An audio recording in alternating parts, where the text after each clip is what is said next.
You're unmuted. All right, I'd like to call this meeting to order. This is the Board of Commissioners study session. We're in the Frank Walter House Board of Commissioners room. Well, roll call. Cunningham. Here. Janat, Here. Markey, Here. Nye. Here. Roloffs. Here. Sauer, Here. Worsakki, I'm here as well. all present. Stand for the pledge of allegiance. Pledge of allegiance to the flag of the United States of America and to the republic for which it stands, one nation, under God, indivisible, with liberty and justice for all.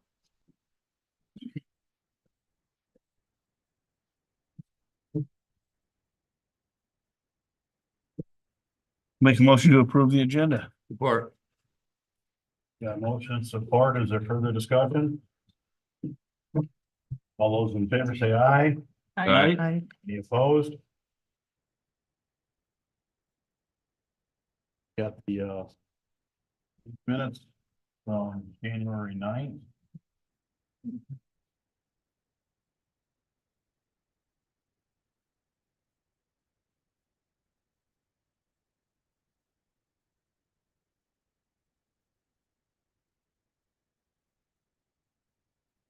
I move to approve as presented.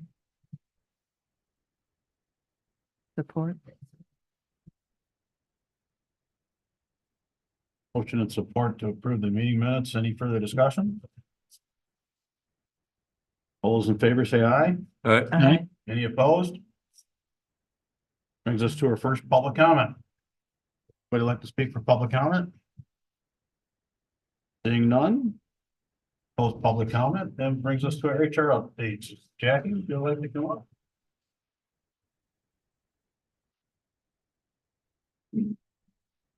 Morning.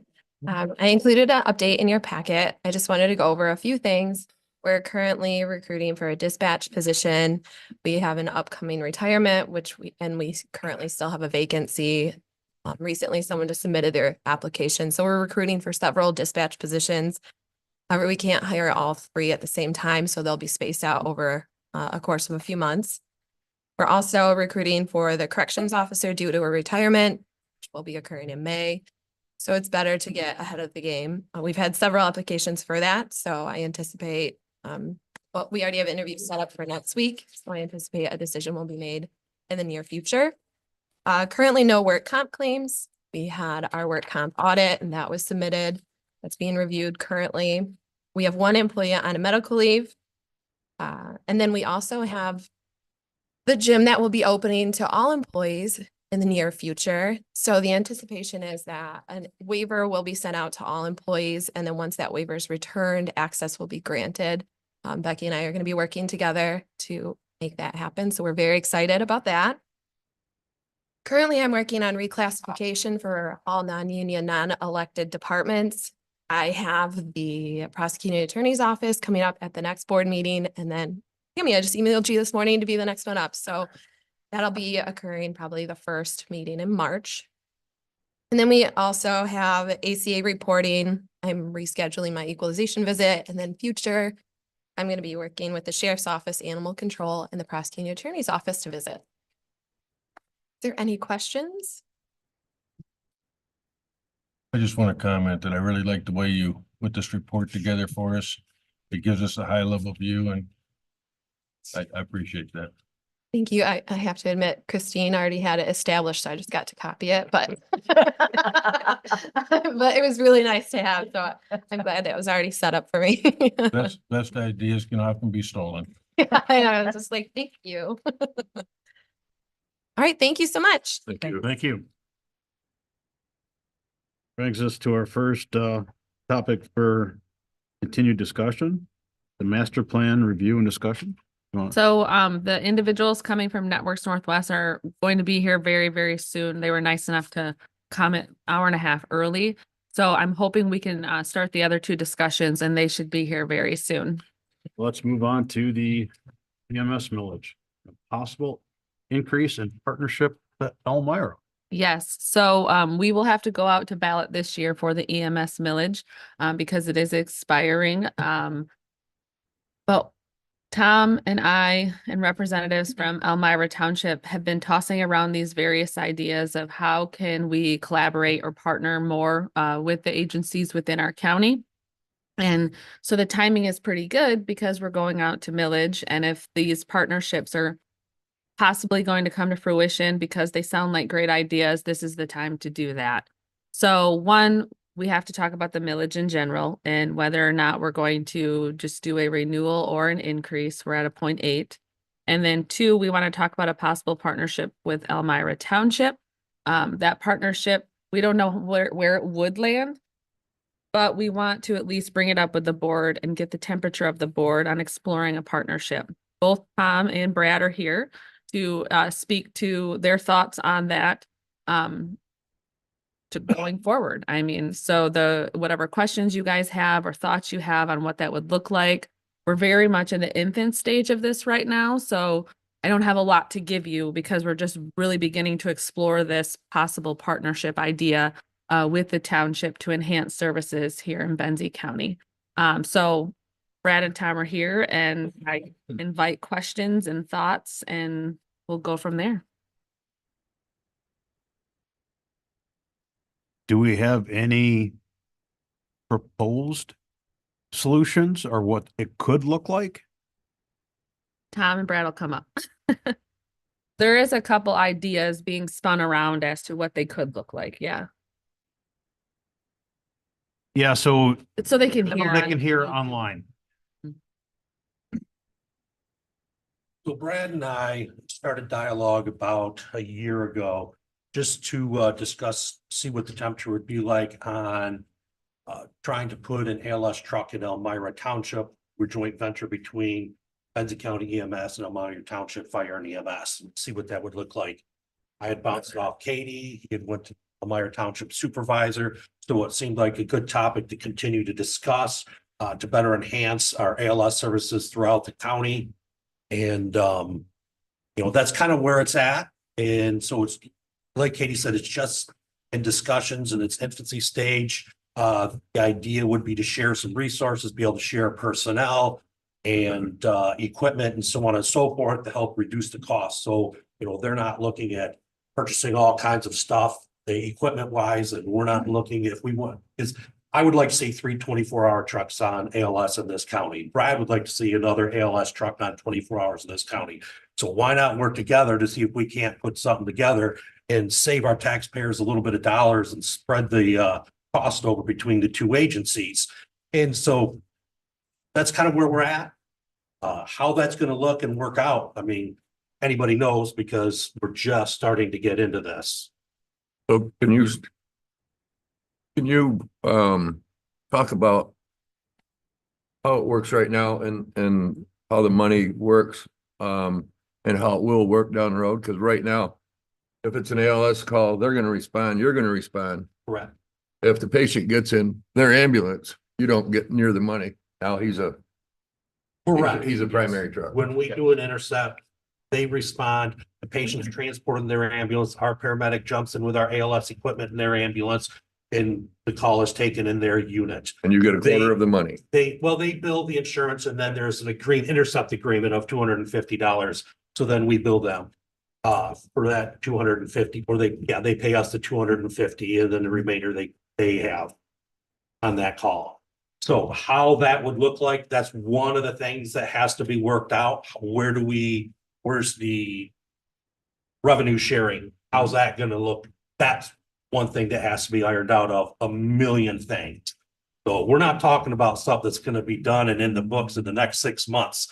So this is gonna take some time to work out. Legal's gonna be involved from both sides, and it's gonna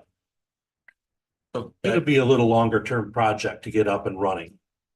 So looking at the county as a whole, he and Tom kind of identified having really the need for a third ALS unit in the county 24/7. Looks like it's needed for the amount of mutual aid that's being. Our call volume up in Elmira continues to go up. Now we're over 370 runs. And we know that based on looking at the permitting process that's happened in Elmira Township over the last 2 years, we expect that growth to really start affecting service. And it's going to continue to probably grow. I use kind of Long Lake and Elmwood like as sisters, like when they started growing and the amount of permits they started getting and stuff. So I just looked at that. And when we start looking and going, okay, what services, we can't just, Elmira just can't be independent if we want to do a cooperative. So does our area expand further out to Inland Township, Platte, to the northern part of Lake and stuff like that, as far as a response, initial response zone? Understanding that really 3 ALS ambulances at this point is almost needed throughout the county, that maybe Elmira has the opportunity to step in there and be part of that third solution and alleviate some of the burden on the other 2 that are out there. So but in order to do that, we kind of have to have an apple to apple, which would be, we'd have to go ALS to some of that burden. Sounds like you guys got a lot of work to cut out before we can even really discuss this, because I have no clue. Well, I would like to. Getting there. Yeah. I would like to see a representative or 2 from this body, though, that would be interested in being part of those conversations. Mark Roper will be part of the conversations, and maybe a representative from Elmira Township in addition. So I would like to see representatives from this group who would be interested in having those conversations and going down these ventures. If it sounds like the temperature may be there from this board to explore this opportunity. I haven't heard from all of you yet, but eventually I'm going to want 1 to 2 of you to be part of these conversations. My other concern is Frankfurt EMS runs, or whatever they are, ambulance runs, have been going up and up and up too. So I understand Elmira because that's where most of the population is. But are we overlooking something? That's my concern. Well, we have an ambulance in Frankfurt that would, cover that area. Right. We have one too? Yeah. Okay, at the, Yes. by Paul Oliver. Yeah. However that Yeah. works out, but I just know that Mr. Cedarholm tells me that their numbers continue to go up too. I think this is gonna take an approach that you're looking at the whole county. So piggybacking on what Gary's talking about, and I apologize for my naivety, but how come you don't talk to Benzonia Township, who has response service, and Inland Township that has a response service, and Thompsonville, they have a response service? How come Elmira Township and not these others? Well, the way it's set out, we have an ambulance in Frankfurt, cover that area of the county. We have one that sits over kind of behind Jody's bar out there in Honor, cover that part of the county. And that was designed also, that location one. He was able to get that property. It was a great location, but it can do the intercepts with Thompsonville and Elmira Township. Now, Elmira Township already has a transporting BLS ambulance service that predates the existence of Benzie County EMS, as Thompsonville also has its own transporting BLS ambulance service. So a starting point would be not necessarily, you don't want to have, we're not a big county, we're not Genesee County. We don't need 32 ambulance services trying to service one county. You're going to muddle things up with that. We have a county supplied ALS ambulance service, and he had 42 pre-existing basic life support ambulance services. So I think there's an interest in Thompsonville ever wanting to go ALS or anything. I doubt that. We respond, and most of the time we're there before them or at about the exact same time as them. To maybe the exception would be Crystal Mountain. The need, if you're gonna be looking at Thompson and light on Thompson at all, it's just that go to an ALS service provider. Don't have to, but it is extremely difficult to do it without full-time staff. to do it without, paid on call where they're coming in. And it's still kind of, when you get to the ALS, part of the deal is you're trying to get to that patient with that ALS equipment as soon as possible. And if they remained at paid on call staff as ALS, you're not really improving any time response for that ALS equipment. Benzie showing up at them. And again, it's no slight on them. It's just, I don't know if they have the ability to do that. If they did, I think that bringing them in on the conversation wouldn't be an issue at all. It's just that that's not how they operate. Well, we have full-time staff there, at least 8 to 6. Then we have required on-call personnel that are in the evening. And we are looking at the township and potentially what we can do to sit there and add potential personnel. Not saying that's going to happen right now. It's not going to necessarily happen immediately, but we also know that with the growth, we're probably going to have to cross that bridge sooner than later. I'd also like to add that, Tom, we've talked about this a few times, and part of the issue of not reaching out to the others yet too is because I told them to start small, to explore a partnership venture with 12 players versus 2 players when this is very brand new would really muddy the water. And so we kind of are laser focused on one entity and make that right. And then if the opportunity is there and the need is there, we can explore these other groups in our county to then bring on additional partnerships for the county. But to do them all at once on a brand new venture would have really muddied things even more because they're all so different. I'm going to piggyback on what Commissioner Janat said as far as you're going to have to start at a really elementary level when you're explaining this to us so we can understand. I mean, this is your world, and Right. a lot of the things, like when you talk about an ALS vehicle and an Elmira Township vehicle coming up to the same scene, does everybody in the vehicles already understand what the politics is, that this person's going to go in this? How is that all determined on site when you're dealing with a first responder situation like that? And you have 2 different entities responding. So it's real. The Public Act for the Health Department allows the municipalities to establish who their primary care provider. Okay, so Elmira years ago, even long before I got there, established Elmira EMS, and it became Elmira Fire and EMS as the primary care provider. It doesn't mean that Benzie's not part of the system. It's just that that's what they designated as their primary care provider. And we only provide at this level a basic service, which is not paramedic intervention at Benzie. So we have scripted and we have in our intercept agreement that outlines transports if show up, who transports, how the billing goes, depending on what it is. There's one exception to Medicaid. Yeah. Excuse me, in that agreement. And so that we're still the primary ambulance when we show up in Elmira.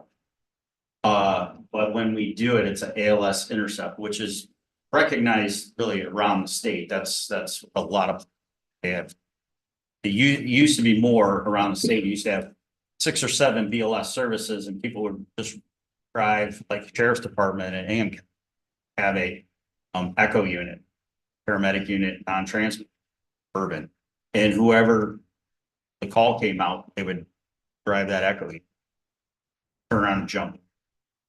So anything outside, if there's a situation that happens just over the Elmira Township line, do you respond? Yes, so and one of the caveats to all this is kind of like, okay, all I do is, and we respond to inland now, we've responded all the way to Frankfurt and Alberta, even as a BLS service, past couple. As long as it makes sense, if we're the closest unit and it makes sense, we'll go. It's no different than in regular mutual aid. So if you had to narrow down the biggest hurdles in accomplishing a solution that best serves the county, are we talking staffing? Are we talking equipment? Are we talking financial distribution? Are are there more than that need to be considered? What are the big things that make a decision difficult? To narrow it down in a nutshell. Two biggest things that I feel that we have to negotiate, and then there's subgroups behind all that, is the financial staffing. Those are the two big things. We already have like a cardiac monitor that we run in basic mode all the time. So that's one of the big ticket items when you go to ALS that you have to purchase, but we already have that. And I'm actually trying to write an AFG grant, add a second cardiac monitor. So the equipment is not the biggest issue per se, I would say, between us. Yeah, but when you start talking about personnel and the financing behind it, and then the finance, it breaks down into, okay, how's the billing done? How is wages picking up what and that and related to staffing? That kind of, I can see that dividing into several subcategories to Sure. work through. Sure. Okay, thank you. So I'd make the observation, Tom, you talked about us being a smaller community. We're 17 to 18,000 people, but we have about a 10-week period where we probably average 50,000 people in this community, which has always been difficult for the county to be able to manage that. I think that what you're looking for is there enough interest in our part to have you continue using your time to explore it? Like what's already been said, I have to understand the financial implications. Where are you talked about the benefits. I'd have to understand that. I thought I heard you say we'd have to buy what I call another bus or ambulance. Probably not. Probably not. Okay, I mean, they have two, we have five. okay. And it sounds like there'd be some kind of sharing of the cost to do this. So there's a lot of things that have to happen yet before you can even continue to educate us on this. Sure.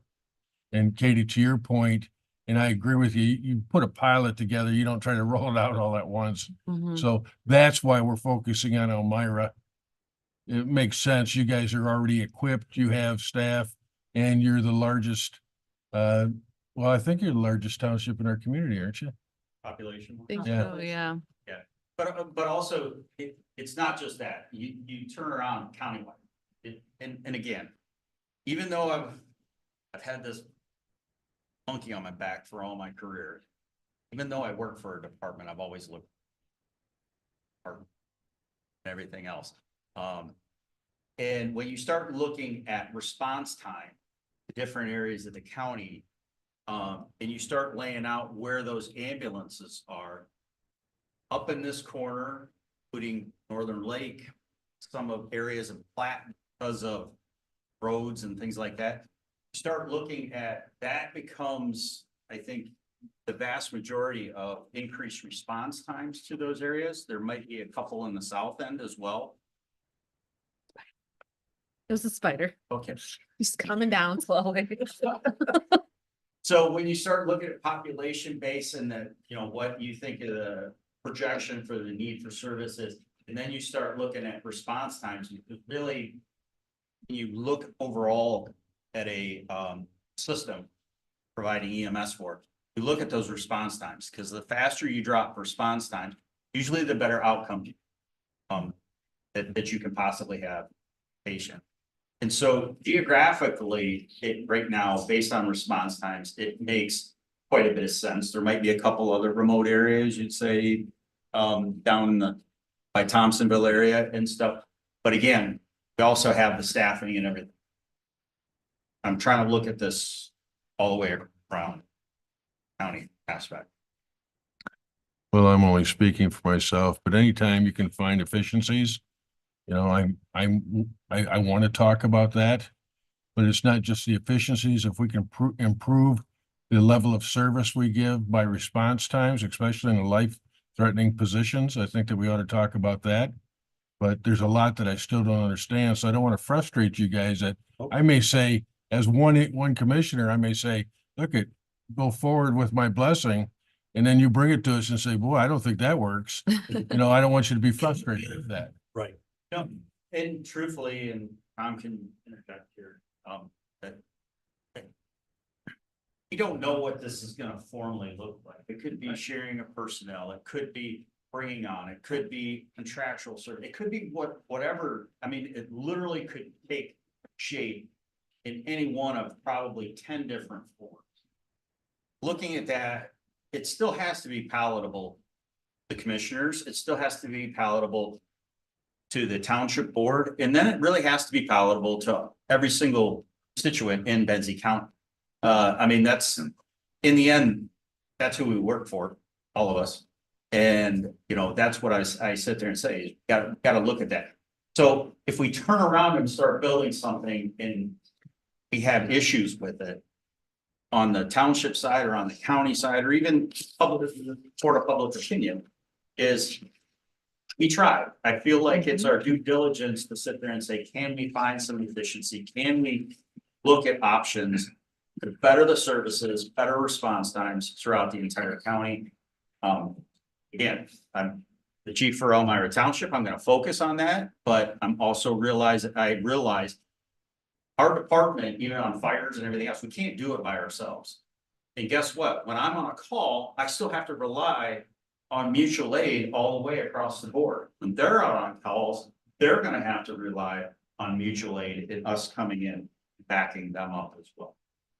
I have to imagine we're not reinventing the wheel, and cooperative arrangements exist in other areas that work well, that we can look at and perhaps gain some insight of how we can do that moving forward. There are, looking at mergers and looking at all different stuff, there are cooperative. This happens to be a very unique situation, but in the end, I always look at those other things that have been done for cooperatives and say, okay, what piece can I take out of this? What piece can I take out of this that might be beneficial for any type of agreement? I think as a commissioner who doesn't have a first responder background, what would be helpful to me is maybe some basic information on our county EMS and Elmira Township and funding mechanisms and numbers, just to get a baseline informational current running, so we can all work up to being on the same page. I would imagine Commissioner Markey, Commissioner Wolofs know quite a bit more than other commissioners like myself. And so how do we get up to speed? And so when these conversations start, we're not saying, whoa, whoa, whoa, you know, back up. And Chief, one of the things that I picked up from this is you've really already broken it down into 3 sections: staffing, economics, equipment, and maybe communication needs to be there too. Yes. So you already have that, and maybe drilling down and presenting it in those packets would really help give an explanation. Yeah, I completely agree with you. Best for you as well, and you're probably not the only one sitting here. The only one who will admit it, right? Is when I think we have to take a look, and I'm getting ready to do this for our Citizens Advisory Panel, is we start out at base where we are right now. Elmira, Benzie EMS calls, anything else, services that are provided. Because if you don't have that initial foundation of where to start, it makes everything else a little more difficult. And that's just, yeah, that's something that I think we would, as part of this committee group, I think we can build it out and get the accurate numbers, if I'm, you know, for both sides, and then kind of do a presentation on this is what it's looking like. But I think committee group talking, as ADA talked about, and bringing that together, is that kind of gets the ball rolling, able to do that, so that we can do a presentation on where we can identify and improve, and what by doing that, may be able to sit here and say, this is probably the best. Brad, just to respond to something you said earlier about potentially, huh? No, it's actually you that said it. I would fully expect, because it's a pilot, that you will have hiccups. And if it's worth pursuing, just work through the hiccups. I mean, that's the whole idea of a pilot, is to kind of iron those things out. I'd be very surprised if you didn't. Yeah, there's I've always said is, you can sit there and talk about it and try to do the perfect solution to everything, and yet it'll never transpire. Or you can sit there and say, have a good solution and say, we're gonna move forward and expect that and be flexible, be able to handle. And that's kind of how I look at it. I'm not perfect. I'm sure Tom feels he's probably not perfect, so anything that we come, understand there's probably gonna be some growing pain. And most of the mergers that have happened, that I've studied from around the country, Indianapolis was a big one as far as mergers go. A couple went very smooth and a couple had some serious growing pains. So again, turn around and take, we're not a big metropolitan area like Indianapolis, but are there things that turn around that take out of there for our advantage?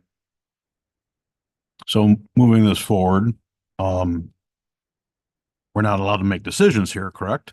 Yeah, but I would like to hear some volunteers who would like to be part of the conversations. One or two, I'd volunteer for that. you and you. Okay. So, you know, I'm And there's probably gonna be really, involved anyway. there's really not much of a decision to be made here. But I want a couple of your voices as part of those conversations so we can come up with a couple paths going forward and decide which one is the best. So, Chair Roloffs, Vice Chair Markey will be part of that as long as the rest of the board is okay with that.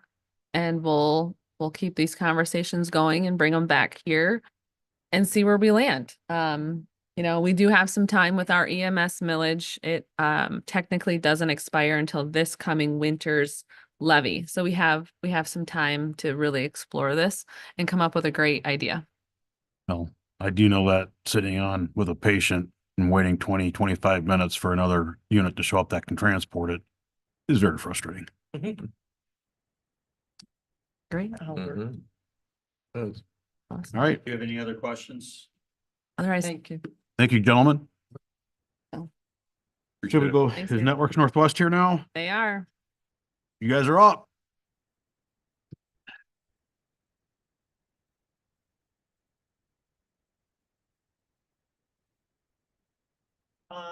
That's okay. Yeah. All right, how's everyone doing? Good. Good. A little more snow coming in here than we expected. We left a couple minutes early. So my name's Zach Vega. This is my colleague Isha Pitwa. We are tasked with updating your master plan. I'm going to pass around the scope of deliverables just to remind you what we're tasked to do. Yeah, we've got a whole packet for you today. So basically what this is going to look like, this isn't a full master plan update that we normally do. This is just adding 5 chapter addendums on topics that you identified as important, putting some goals and objectives to those, and then us providing information in terms of how you can reach those goals. And then in addition to that, updating all of your census data, charts, and relevant information within the document itself. So who you're not seeing today is Stephanie Marchbanks. She's on our team. She's up at our Petoskey office. We didn't want to make her drive 6 hours today. So she's there. She's tasked with updating that census data. And she's made good progress on that. What we're going to be doing over the next 5 months is at each of these meetings is setting aside some time to run through a facilitation on each of the topics that you'll be adding an addendum for. So those include at the bottom of that scope, a public safety addendum, ARPA funds, which we'll be talking about today. We're going to generalize that to federal funds or state funds in general, just because the ARPA funds are sort of decided on at this point. We also call it if the federal government accidentally makes it rain again. Well, how do you want to anticipate that? And instead of like a lot of communities reacting to that and then doing your public input later, if the federal government does provide funding for another event like COVID, or if another package comes down that can help you out, being able to prioritize where that money goes. We'll also do an infrastructure expansion chapter, one on public spaces, and then another on age-related issues, both with our elderly community as well as for the youth. So today we're going to focus on the ARPA / federal funds. before we get into that, any questions about the process itself? So like I said, each meeting will go through one facilitation for each addendum. 6 months from now, we'll provide that full document that'll look essentially like the master plan you have now, but with new data and those 5 new addendums at the end. So any questions before we get into it? Zach, if you don't mind me interjecting, this all stems from the committee. I was just formed. gonna say that. So Okay. you'll recall that we established a subcommittee here with Nye, Orsecki and Markey. And we sat down with Stephanie and we talked about, you know, what are the big ticket items that we thought needed to be added to the master plan. We had decided that, you know, we weren't gonna do a full rewrite. We're just gonna do addendums, and that next time we'll look at more, maybe a full rewrite. And so this is kind of that next step in the process from the couple of subcommittee meetings we had. We identified the big pieces. Now they're gonna walk us through, facilitated with those big items. I just have 2 comments. You talked about making it rain. Look Well, outside. quite frankly, I think you need to anticipate that there's gonna be a drought. Okay? Could be. So I hope that you'll anticipate, you know, in your plan. And also, just for my own benefit, who's your board chair now? Sue Peters. I believe it is Sue Peters. Yeah. She's still the board chair? Yeah. I thought you elected a new one. Tim, did they elect? We have a new CEO coming in soon. So I don't know if that might Have be they what been you're thinking of. identified yet? The CO, yes. Can you say? I can't remember her name. Not important. I'll get to it later. Thank you. Yes. So there's no other questions right now. Isha is going to go into one of the packets that we handed out. That is just an example of what other communities, based on the data that we were able to find, have done with their ARPA funds. So Isha is going to break down some of the categories, the overarching categories that they spent their money on, to give you an idea of what you're able to do. Because this is ARPA specific and we're thinking more federal funding / state funding in general, you can think outside of this box, but Isha's just going to go through that real quick, and I'll get the activities. Basically, after this, I'm going to illustrate what the different categories currently all the other communities and counties are doing throughout Michigan. Basically, there are 6 to 7 categories that they've broke down their projects into. First one would be public health, and projects on improving negative economic impacts. Public health that was impacted by economic industry, premium pay, infrastructure that includes water and other broadband services project, and the last but not least, revenue. If you see on the back of the pages, there are like different communities breaking down different categories. Public health includes the projects that support public health expenditures, for example, funding for COVID-19 expenses that were done. But I would mind that these funds cannot be used for expenses incurred prior to March 21st, 2021. ARPA funds also cannot be used directly for pensions, debt, settlements, judgments, or any rainy-day non-explanatory funds. And their fiscal year also must be obligated by December 31st, 2024, and spent by December 21st, 2026. Going back to what our project examples were. So some of the public health examples. So basically, all these examples are ranging from infrastructure to really any category that you can think of. On this facilitation today, we have broke down out of the categories, we've broke down into 2 main things and generalized. One is community-based and one is resilience-based. If you see examples from public health, you would see bridging opportunities for mentoring, healthcare facility upgrades, emergency services upgrades. They can also be categorized into what physical changes can be made, or what non-physical changes such as adding a human resource or something like that. Probably your IT upgrades, Zoom upgrades, and anything like that. Some of these examples also coincide with other categories. For example, if you see public health, there's also a project that included upgrading Zoom and everything, but also you can see the same project that goes under a different category of infrastructure upgrades. So you can go for an airport improvement facility, you can go for broadband needs assessment, You can also hire a person or a consultant to facilitate you through this ARPA funds project. These are some of the other kind of categories that all communities have done. There are also human recruitment or hiring services. You can also spend these funds on, say, how can you increase the employment and job opportunities around the place? How can you facilitate people for more skills, trainings, and activities? How can you probably expand a treatment plan or dams, something like that. So it has a wide variety of all examples, all these categories. What we would like to do is go through those examples, thinking of them, try to figure out what would be your thoughts on which projects would you want in your community, and try to categorize between resilience-based and community-based. So yeah, we're gonna do a facilitation. So like Isha said, the two categories that we're thinking about in terms of federal funding, the first we're calling resilience-based. Those are your preparing for another pandemic, a flood, something, preparing for a worst case scenario. I think we saw across the state that a lot of communities were not prepared for those such things. So we want you thinking about preparation for something unforeseen. That'll be our first category. The second is community-based. Those are your programs, your services, your infrastructure, essentially community betterment. So what we're going to do, we're going to pass out sticky notes. We're going to have you in groups of 2.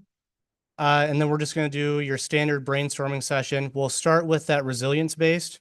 So think programs, services, what do you need to have in terms of preparation for any kind of worst case scenario you can think of so that the county is more able to help out, say, your vulnerable populations, your business community, your infrastructure, making sure that that's covered. Once we're done with that, we'll move into the community-based. So, Isha, if you want to. This is all pertaining to ARPA funds, right?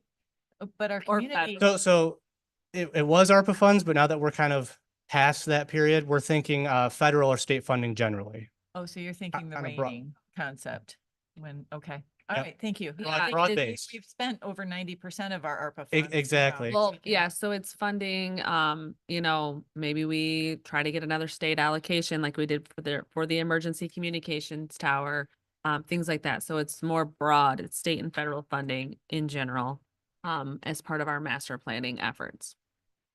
Yep. So.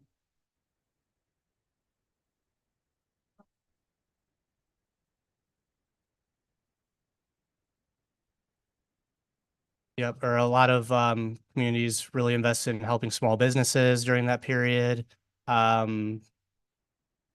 Changes to Revolving loan zoning that funds. allowed restaurants, so anything you can think of. We're gonna leave it broad-based on purpose so that we get broad-based ideas and then we'll narrow them later.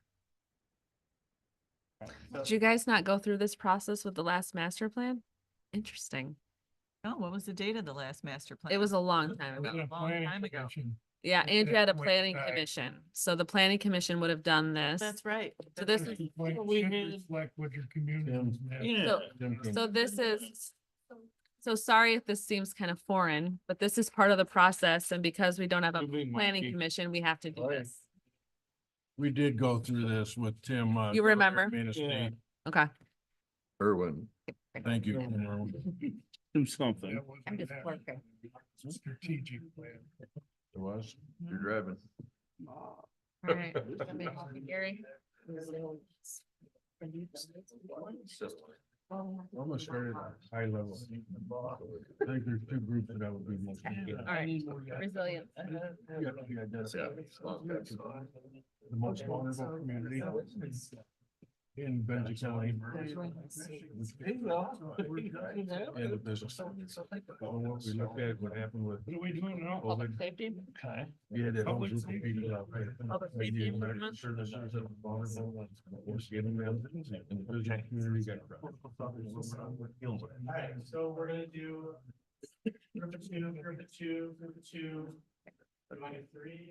Maybe that's not. what they're I'm just saying. working. He's not gonna do anything. taking notes. We'll do 2 and 2, all right? So we're gonna, let's do 4 minutes, as many ideas as you can think on resilience-based programs, services.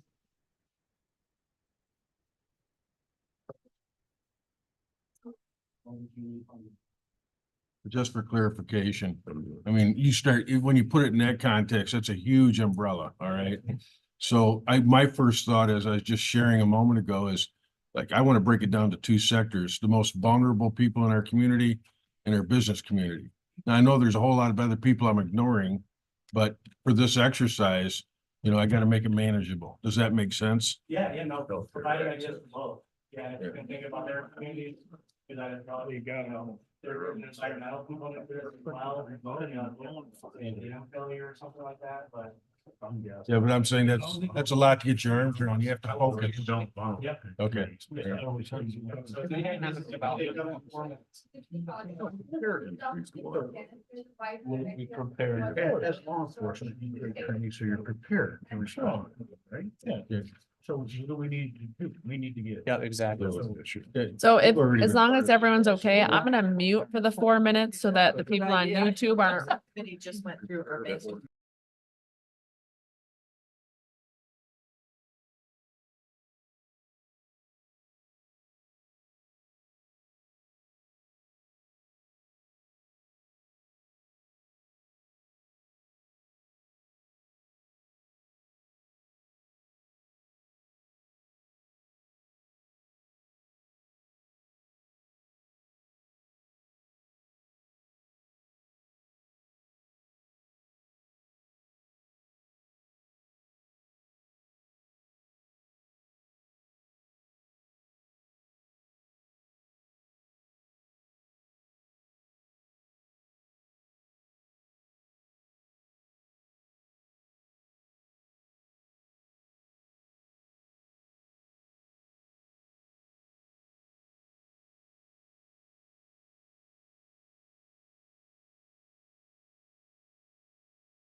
Did you guys get two of them at least?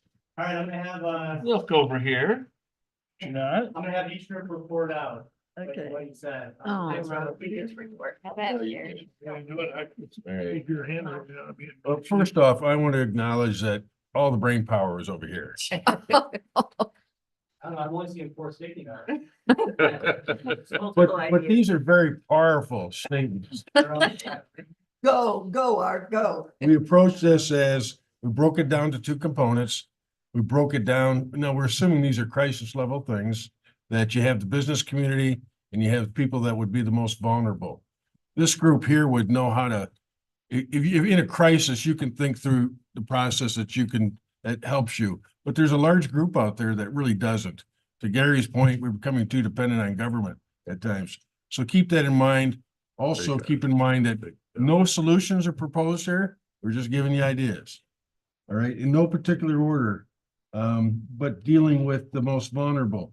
Access to medical care, reliable childcare, affordability for housing. Continuum of education. That we have no mandates at all, and that should take care of everything, right? Expansion of our communication network with emphasis on broadband. Access to nutritional meals for the business community, maybe some type of revolving loan fund, and that there's no insistence on business shutdowns. We let those businesses make their own decisions. Thank you. And we're just check off ideas that have already been said. So- go ahead with the, Really? Yeah. Okay. So we worked under the premise of if something bad happened, right, like a weather event or whatever it was, so we looked at it the correct way. And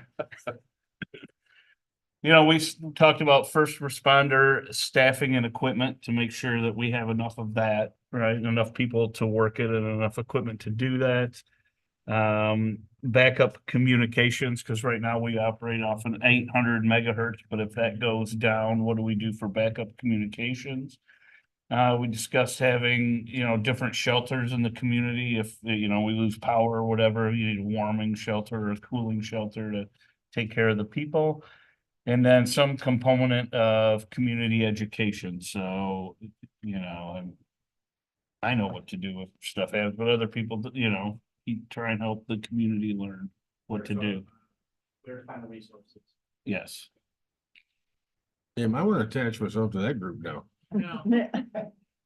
I think, Careful, Art. I think we can leave now, Tim. Thank you. You doing it or me? We can share. Okay, so get on that with housing or whoever said it over there, providing that an emergency situation. Having backup plan for loss of power or electricity, things in the infrastructure. Things that we can't physically control, that are out of our control, and that's huge. Communicating about transit and road for evacuation and movement of people. I'll just do this one and then you'll do those. Increased water level, again, if something happens where our water is compromised, have a plan for that. Healthcare access, especially in a crisis situation. Somehow or another, the country, the world needs to be able to secure those type of services. Being able to communicate, so an open communication. Are you talking about the actual hardware and software to be able to do that? We're Or are you talking about- ham radio, anything that if things go down, you have to go back to elementary levels. And I know if Becca's still here, she already knows all this stuff. And I do too. The water thing, the increased water thing for around here, I don't know, remember how many years ago, but the water levels took a huge rise. Point Betsy was compromised, I should say. Upper Herring Lake is very close to Lake Michigan, and they were at a spot to where Lake Michigan was coming over into Upper Herring Lake, which would have been devastating for those people. my brother works for a large contractor and they're building a house over on Lake Michigan that also has access to Upper Herring Lake. So it's pretty wild. I mean, something like that would be in serious trouble had the water levels kept going up. Hazard responses, we depend on, we heard from our EMS people today, we depend on them to have our backs totally. And if something happens that they got compromised, we'd be in tough shape. So we have to be able to be resilient inside. Unmanaged responses, resources, I'm sorry, stuff that, another thing, we don't have control over. Yeah. What did you mean by that one? Utilities. Okay. Just making sure that. they're Have a plan. Have a plan for if they go down? Mhm. Okay, Yeah. gotcha. Oh, the yeah, sure. So, we still gotta eat. So that's the trucking industry, the rail industry, the aeronautics, everything, that handles what we eat. When you have limited resources and you have to go into emergency situation, how do you manage where things are? How do you distribute? Medical, food, water if you have to. Thank you. Last but not least. Gary's gonna say all of that. No, I'll read it. Katie's gonna read it for me. And actually, most of what we said, you guys have already said. So, public safety and emergency response services, and as well as mental health and those basic like human services. So mental health, health department, emergency, public safety services. We talked about small business and ag business support, and brought up revolving loan fund as well. And then we talked about regional utilities, including broadband, water, sewer, natural gas, as well as digital equity, which goes along with broadband. And finally, environmental concerns. We have a great deal of natural resources. And so if anything ever happens, we need to take a focus on environmental concerns. Okay, thank you. Just so that we can keep these sticky notes organized, can you put an R in the corner of each of the notes that you wrote? Just that when we're going back and taking our notes, we know that those refer to the resilience notes. That'll help us out.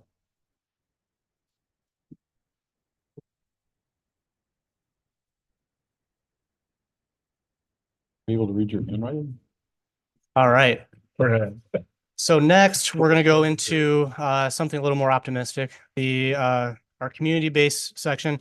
So with those, we're thinking of improvements to the community or maintenance that needs to be done, but basically betterment of Benzie County. So we're thinking services, programs, built environment.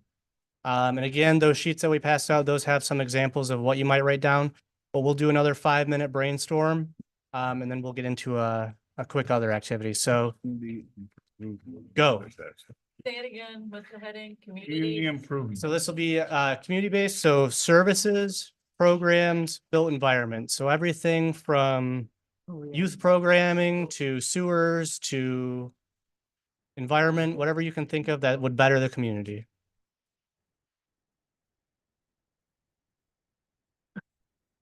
And what do you want in the corner on this one? A C. I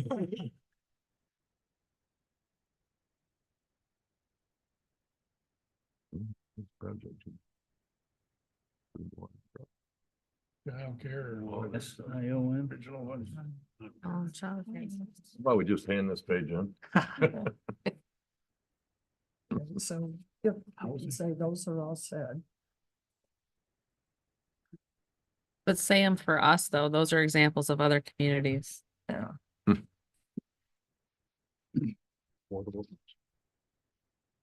I'll just put encourage housing growth. No, it's a buzzword that doesn't matter. There's no such thing. What's affordable to you is not You guys affordable to did other something people, before I right? came, yeah. I mean, you again. Bridges. You want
I stole that from somebody. I know. All right, we're gonna start this time with Katie and Gary. Alrighty, so community-based services, some of the things that we talked about was incubator space, providing that sort of space for various facets of services that could be provided. Parks and recreation and marketing of the county. Tourism is very important. Continuing education for our community. That could be taken in many ways of like continuing education for professions, continuing education into adult learners, or even continuing education of K through 12 if something goes crazy. Additional EMS, fire, and public safety personnel into the community, additional youth services, focusing on childcare 0 to 6, and then also a strong collaborative body to bring it together. All right, thank you. Very good. Thanks. Do you want us to repeat or not? Good Uh, sure. Katie. Good job, Katie.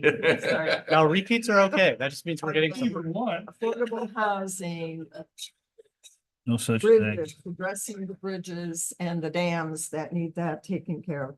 Big thing, protecting the natural resources in all different categories, but water. Around the world. Of course. We'll start with benzene. Education, and that included incubators, working in the schools, civically minded, growing a population that actually has that as part of their identity. So that was huge for us. Economics, not only economics that would be stable, but also responsive to the growing needs and how things are evolving.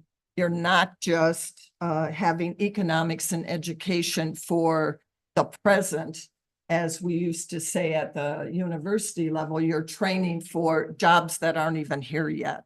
So having that perspective. So short, but impactful, meaningful list for us. So. Thank you. Water and sewer improvements, continue with the broadband expansion, encourage housing growth, childcare expansion, parks and rec access and growth, and just continue our programs with senior resources. Great, thank you. We said top of the line infrastructure, so every entity having water, sewer, broadband. We said community walkability and connectivity, community recreation center, community resource services access, thinking that like a location or a way that people across the spectrum can access, can know what's available and get access to it.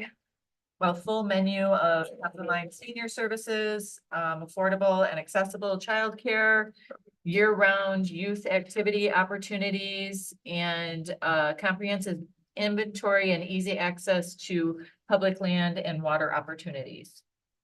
Okay, perfect. Yeah, we good. Is that what we said? Yeah.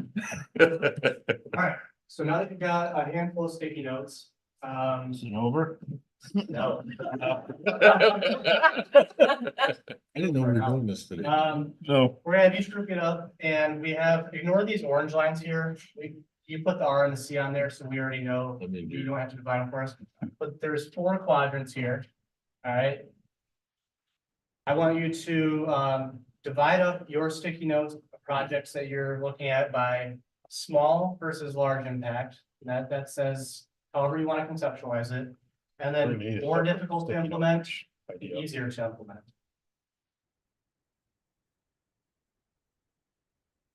Yeah.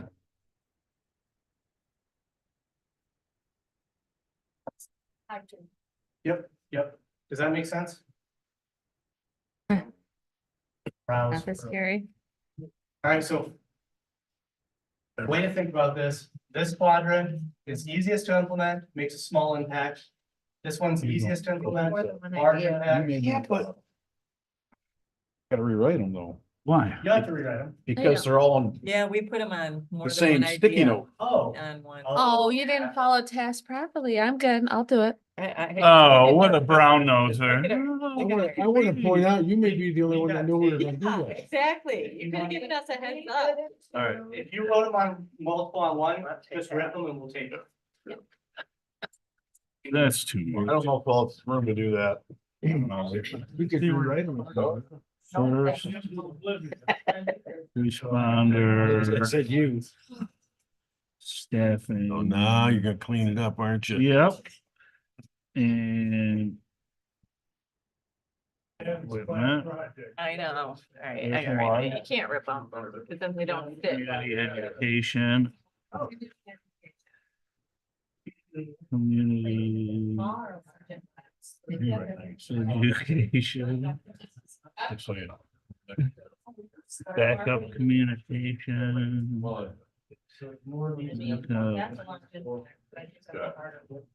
Communication. That's it. How did you get out of this? Because I'm just taking notes. And then. And I was the timer. I was in charge of timer. Shelters. And then I'll start writing the other ones for C while you're over there doing that. The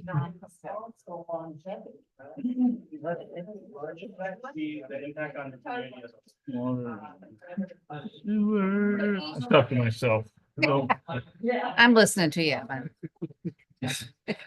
I'm afraid what you might hear. No, when I went through the agenda, it I wasn't didn't- explained to me that this is what we we're doing. No, me either. I would have called in sick. I think I gotta be somewhere.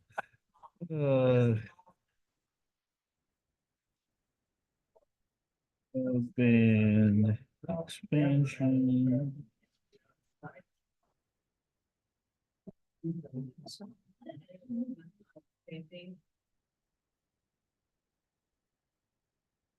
I wrote it on tomorrow.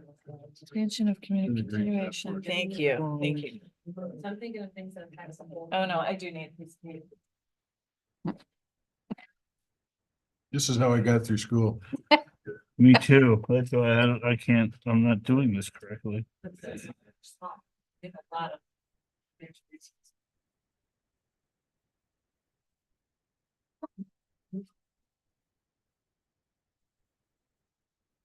I would have known we had to do this, I wouldn't have written so many.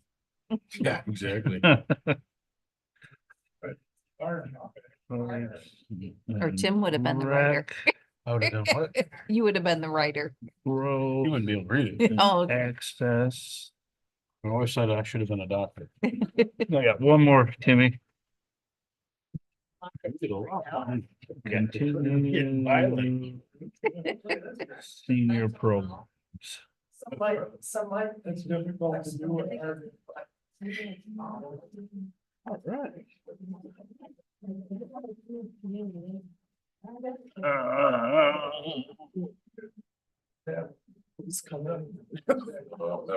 Right, you're right. I just want to point out that Tim Irvin did all the writing for us before. Right, I remember.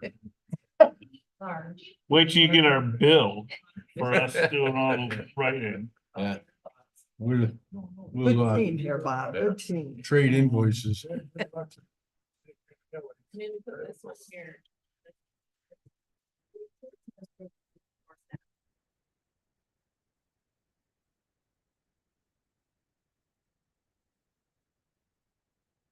That works northwest.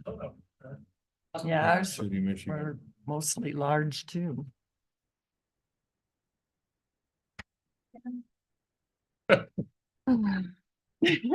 Oh, She's just waiting right behind her. I love it.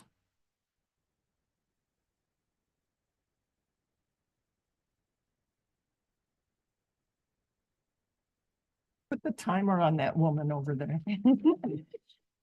Are you singing, Rhonda? Imagine how long it would have took Art to do that. Got a faster response. I fail.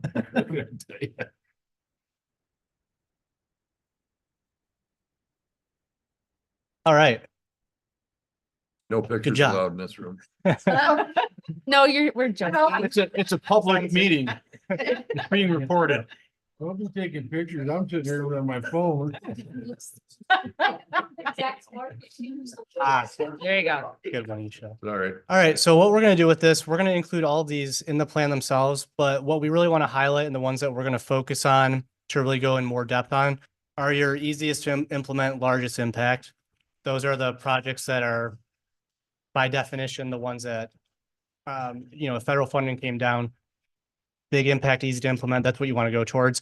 The large impact, more difficult to implement, those are your long-term goals. Those are your 5 to 10 years. We weren't really, now that we've taken care of some of those other easier to implement ones and we still have funding left over, that's what we want to tackle next.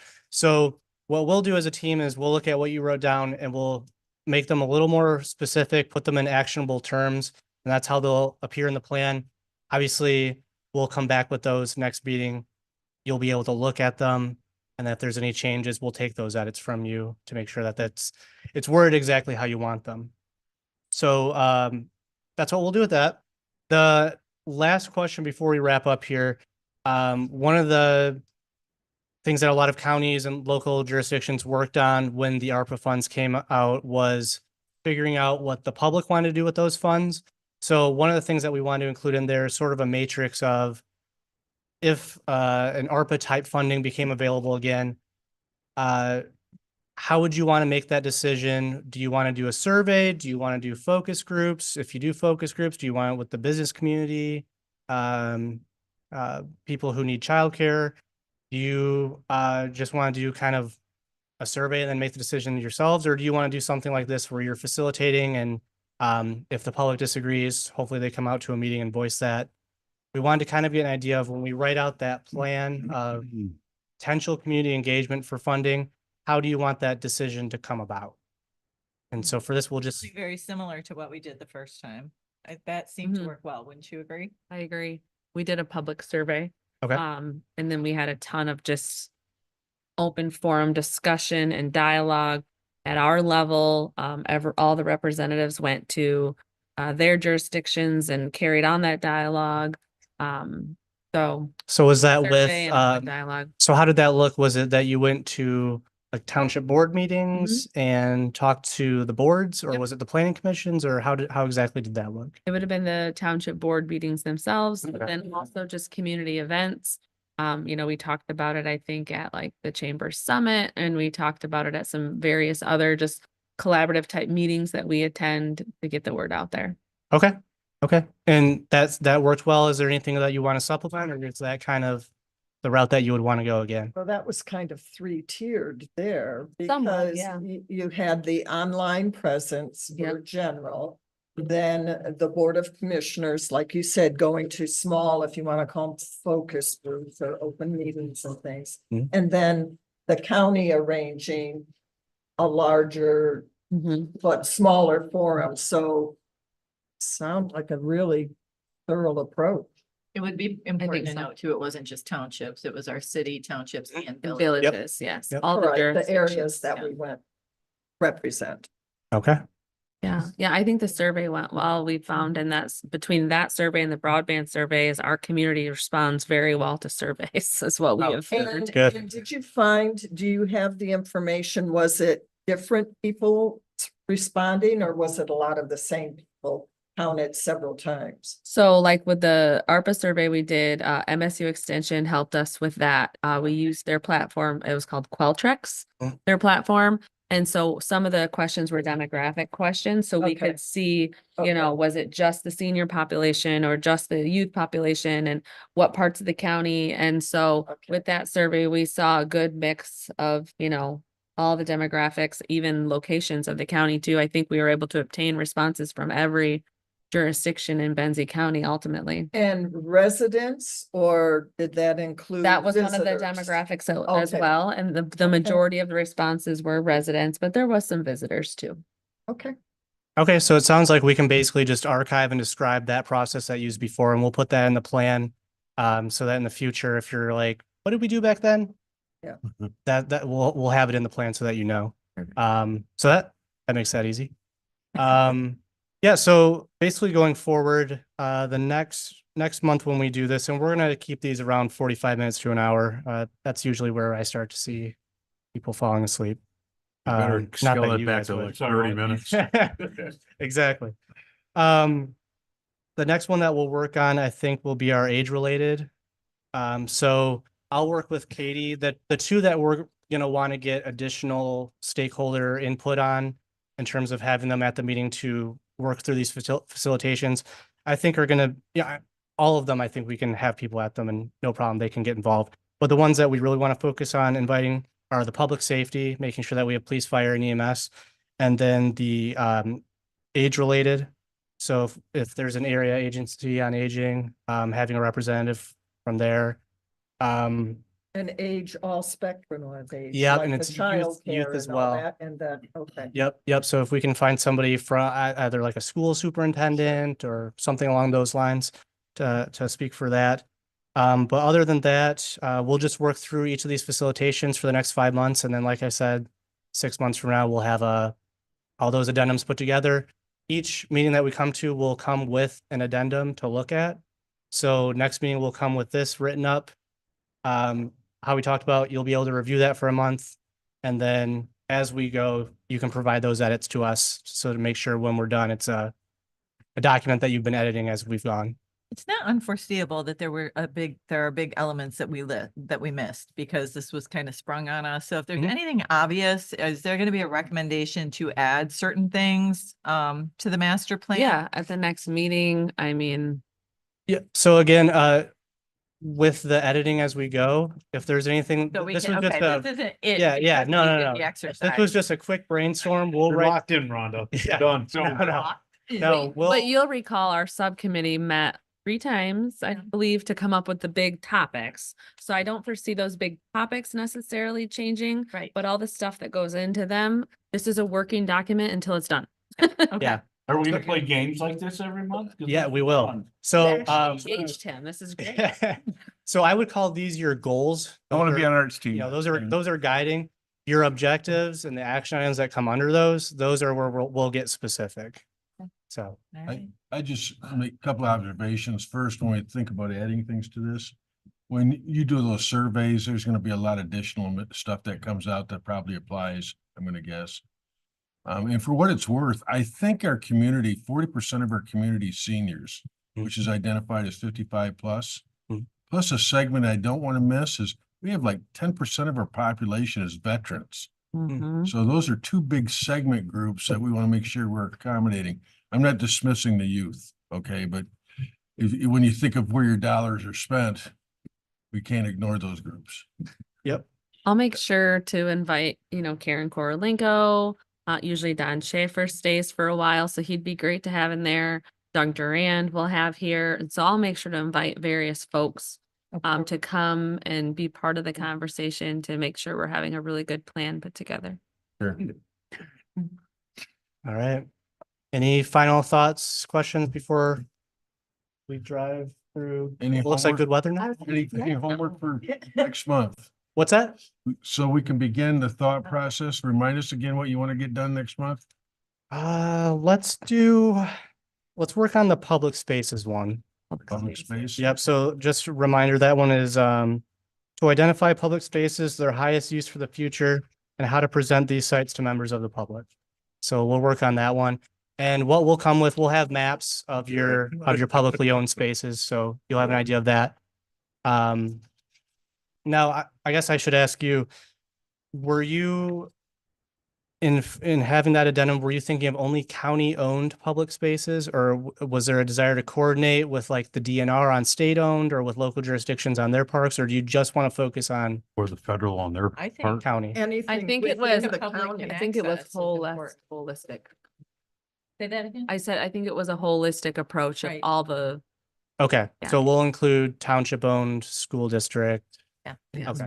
So public space, and what else do we need to be thinking about?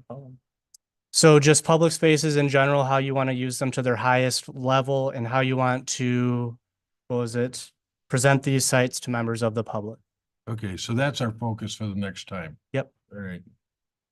And you're One aware, session next time. Yes, exactly. and you're aware that our Parks and Recreation committee work, I mean, you guys Yeah. are talking to each other, right? So, because didn't our Parks and Rec just do a master plan and they identified? Yeah, they did a wanted to Parks and have- Recreation plan, and Stephanie, she was working with that document as well. to make sure things- Right. Yeah, So I'm Yep. saying, yeah, I They're- mean, they're I think making they sure things identified a lot overlap. of that.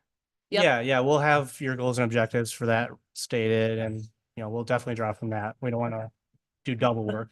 Yeah, no, Michelle or Stephanie does have that, and we talked about that, and we talked about all those things listed in there, so there'll be absolute overlap for sure. Okay, good. Art and I are gonna get together next week and start working on it. I really want to be on it. You had some really good ideas. We're gonna have a study session. Yeah, at the bar. Meet you at the Eagles. We're good to go. Here's your, yeah. Thank you. Oh, here's your. We never leave without our sticky notes. They're very important. All right, thanks, everyone. We'll see you next month. All right, Thank thank you. you. Thank you for coming early. Yeah, thank you.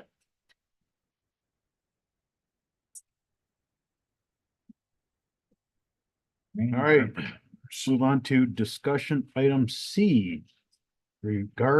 Discussion regarding remaining ARPA dollars. Yeah, so my computer died, so don't mind me looking at my phone. I have the packet pulled up.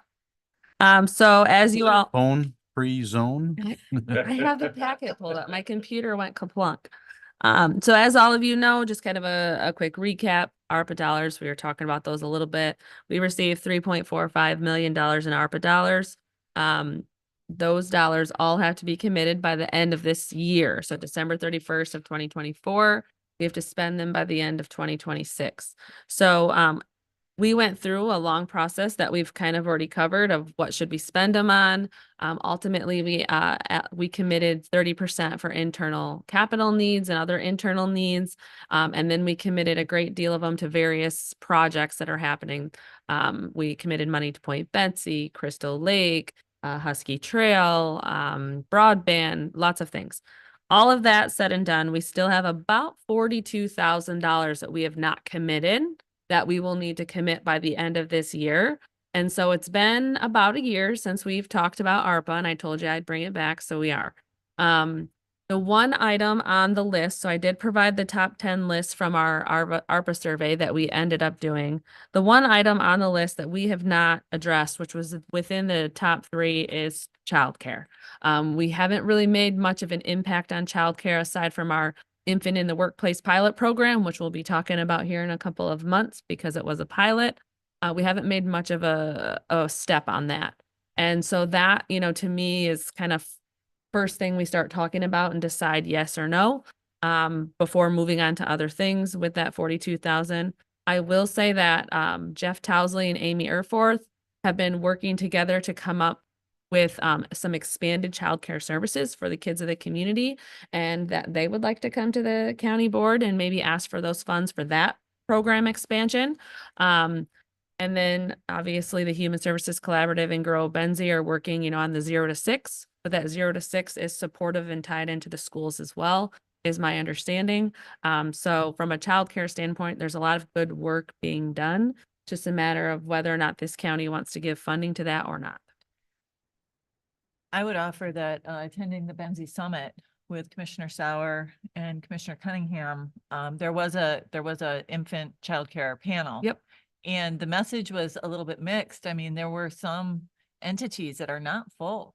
Mm-hmm. There are some home-based care that are looking for kids. I just don't know if this is, while we knew our short list of things we wanted to impact with the funding, it sounded in that forum, like some of the hurdles didn't have a lot to do with money. It had more to do with regulation Mm-hmm. and the rules that childcare facilities have to follow. With that said, without a presentation right in front of us, I guess just because we had a committee meeting recently, one of the subjects that I think impacts public safety and could be a nice use for the 40,000 is lighting on the campus. So I would just offer that. So lighting on the campus is already in the ARPA list, as part of that 30% allocated. So it's already covered. Really? Yeah. Yeah, we put lighting already on that list of, as part of that 30%. So when we made that decision, or you made that decision of that 30%, all those things were listed, and then we got to that 30%. So lighting was on there, extending some of the sidewalks was on there, various other, internal Security things that cameras? we've been talking about. Upgrading security was on there as well. That's why, a lot of the almost every door now, I think on the first floor has a swipey card now. And there's cameras. We do have to do the upgraded cameras. But a lot of that stuff was actually on the ARPA Mandatory list already. elevator upgrade? That was not, because we didn't know about it. That's an option. Yes. So. One of the questions I had written down here was, is there any one of these projects that we could check off and be completed with the 42,000? Is there anything that we could put it in done, completed section? As far as like a project within these like bullets? Anything, yeah, in these bullets, or something that we've identified that we can check it off as done for that amount of money. I don't know. There I don't, isn't. no, Okay. I don't think so. So Okay. enhance online presence, we've already done that. We have a brand new website that we're continuously working on. We were able to secure the funding from the state for the tower, so the emergency communications infrastructure is buttoned up. Parks and Recreation, we committed 250 to Point Betsy, as well as 80,000 to Crystal Lake. That's a pretty big chunk on Parks and Recreation. We did not hit bridge repair. We did not hit utilities, including natural gas. We did not hit water and sewer. Road repair, Husky Trail was the hit there. Broadband, over 1.5 million to that project. Housing, we put $620,000 to housing. So really the only things left are utilities, bridge repair, and childcare are the ones that we did not take a stab at. Yeah, and childcare, I think we need to hear from Towsley and get that Oh, for sure. information from them first. But really, one of the most important things that's conducive to all of us in all parts is sewer and water infrastructure. And I know that's huge amounts of money, I would imagine. I don't know. But that is a super basic thing, but would a small amount of money like that make any kind of an impact? Okay. Unfortunately, your studies cost more than what we have. Yeah. And I'd make one of the comments I'd make about childcare. The reason why you have some openings is because of locations. Yeah. It's hard for parents to get their kids. It's not right on the way to work. But I don't want to overlook the fact that the community told us housing, childcare, broadband, Yes. not necessarily in that order, but certainly those top three. Yes. And this is just a suggestion, but if we could get a news article out that said, we're having a hard time finding a way to be part of the solution to childcare. We want the community's input. If we get none, at least I can say as a commissioner, I made every effort to try to meet your requests. Unfortunately, we couldn't, so now we moved on to something else. But and I know it sounds a little political, but I just want them to know that, hey, we're stuck. Give us some information. So we did that before, and you'll remember that Ashley, right, from Whistle Stop was here, other childcare agencies, and the trouble that was had then by the majority of this board was you really struggled with incentivizing a private business, and you refused to give money because you didn't want to incentivize a private for-profit business. We had her here, we had that gentleman here who also came to EDC. I forget his name. We had a few childcare folks here, and the struggle then, which I think it probably still is today, is incentivizing a for-profit business. And another thing that's coming down the pike that they addressed at the summit was this legislation about mandatory preschool. Correct. So, which all the entities talked about. Yeah. Pulling from the daycare need. Yeah. So they're going to change it so that 4-year-olds have to go to preschool, or are supposed to go to preschool. And that's why they're working to make it a universal preschool to bridge that cost. They've already expanded that at the state level. And so a lot more families are able to receive preschool free or reduced cost. So that is potentially coming down to the ladder from the state level. If we get to universal preschool, I don't know when it'll be, but they're taking great strides to get there. And also to piggyback on what you were saying are, yes, location, but it's cost too. It is very, And very staff. expensive to send those infants to early childhood. I mean, and so I think that's one of the almost biggest hurdles in Benzie County specifically is cost. Yeah, that's a great point. I don't remember ever requested that request from the Whistle Stop in Thompsonville. I mean, they were wanting us to like retire their mortgage for them. That was one of the options. I'm yeah, never gonna do that because that only enriches them. correct. That provides an asset. But we have non-for-profits, like some of the churches are providing childcare. Head Start. It's an unfortunate thing. They're not in our community anymore because they have no location to be at. And that took away a number of childcare opportunities for people. So it's not just for profits. There are nonprofits that are doing something with childcare also. So I don't know a ton about the school's idea yet, but I think somehow Head Start's involved in what, like part of that, what they're going to bring forward, the two superintendents. I think somehow Head Start is part of what they're proposing to receive that funding. Okay. And so I'm hopeful that Jeff and Amy or their representatives can come to the next study session to really go into detail with you on that. And I think that might be helpful on the direction you guys I'll say decide. maybe that's what we need to have is have them come and give us what they're thinking in their proposals. I just didn't want to have them come and hear, and not have this conversation when you're like, nope, no childcare, we're going to move. And I didn't want to then have them come prematurely, but knowing that you guys are still open to childcare, as I'll have them come absolutely and talk about the thought process between those two schools. I don't know how we can ignore it simply because it was in the top three. And you had the top three and then the others. Yeah, and it was Yeah. pretty far gap down. Yeah. Michelle, you have something you want to add? Please come to the podium. People can't hear you. So, yes. Yes. So the Leelanau County idea, it was like a program that they were doing that the state now is funded for our 5-county region. There's funding out there for a specific element of childcare. It is available in Benzie County. It's available in Grand Traverse and such. And that is one of the things that they're working on at the collaborative groups and the 0 to 6 groups is how to tap that money and bring that money to Benzie County. But that money, while it's for childcare, it's for specific things within the childcare is my understanding. And so I know that they're working to tap that. Something like that. Of those things and Yeah. education for providers and. Yeah.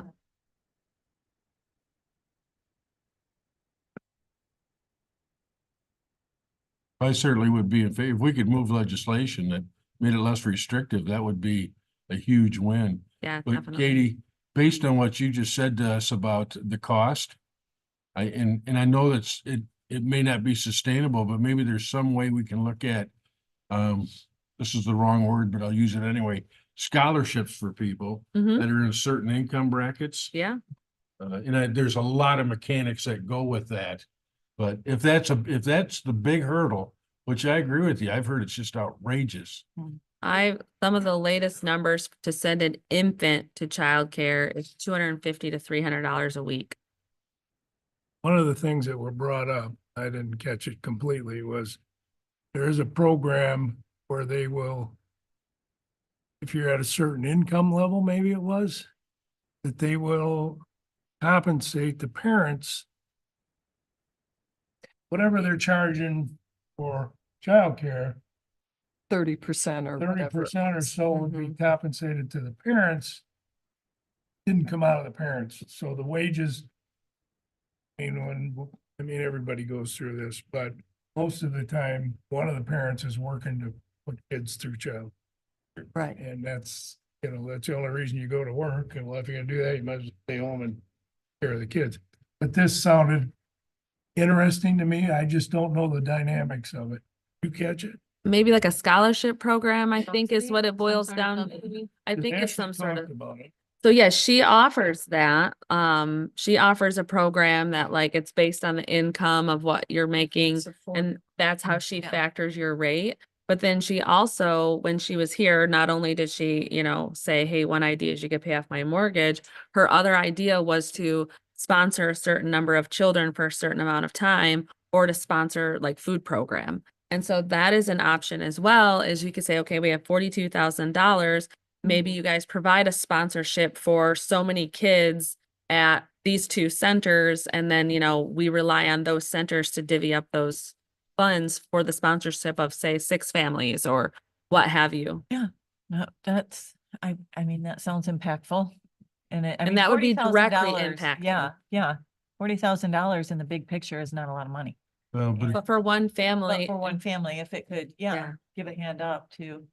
what I'd be looking for is maybe we go out to foundations and find matching funds as we've done with some of this others. Mhm. We could take 42,000 and potentially turn it into 400,000.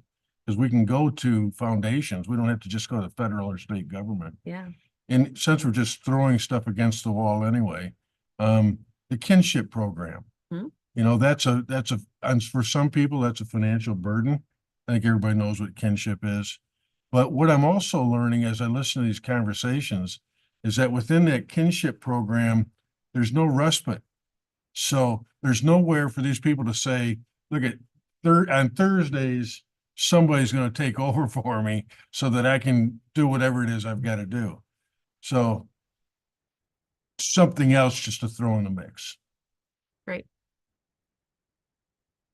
So I will ask the schools to come to the next meeting and then we'll go from there. Oh, sticky notes. Oh, there'll be sticky notes at the March meeting, yes. Besides the schools, are you gonna reach out to Ashley again and some of those folks? Well, Ashley's already came in and gave a presentation. But my guard said she wanted us to pay her mortgage off. But she had other ideas too. Well, she wanted a food service program, but that's already available. There's a Yeah, through the nutritional state. program out there already. Yeah. And there was one other thing she asked, I don't recall it right now. It was like sponsorship, scholarship opportunities for kids. And I understand she has openings too, by the way. What? I understand she has openings also. Yes, she does. She was fully staffed, surprised me. Mhm. Unusual. So I will then, how about this? I'll have the schools come, but then I'll also talk to Sarah May about, who from their 0 to 6 group, which just kind of entails all the representative in the county, who could come and on behalf of that group as well and be part of the conversation. Because that 0 to 6 would encompass all of the childcare in the community. I also obviously have a great rapport with the directors of the schools, early childhoods as well. Maybe they'll be here as well. And I'm just gonna emphasize this again, if we can find any way to treat this as matching funds. Yeah.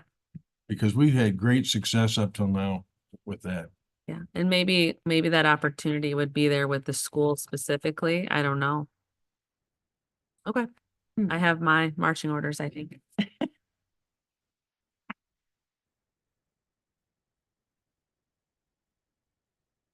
Right. Mm-hmm.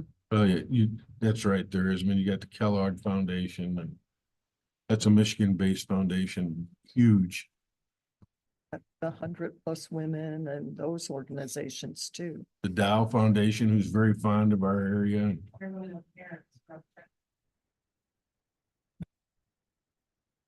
Well, they also wrote a check for Whistle Stop too for Ashley.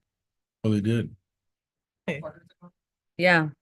So she received a great deal of funding or a good chunk of funding from the 100 Women Who Care as well. That group's been putting out some serious money. Yeah. Yeah.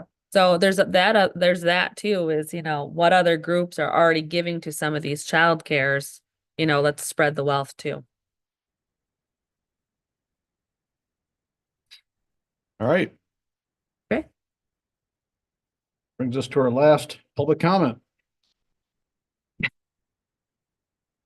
Want to close public comment? Motion to adjourn. Second.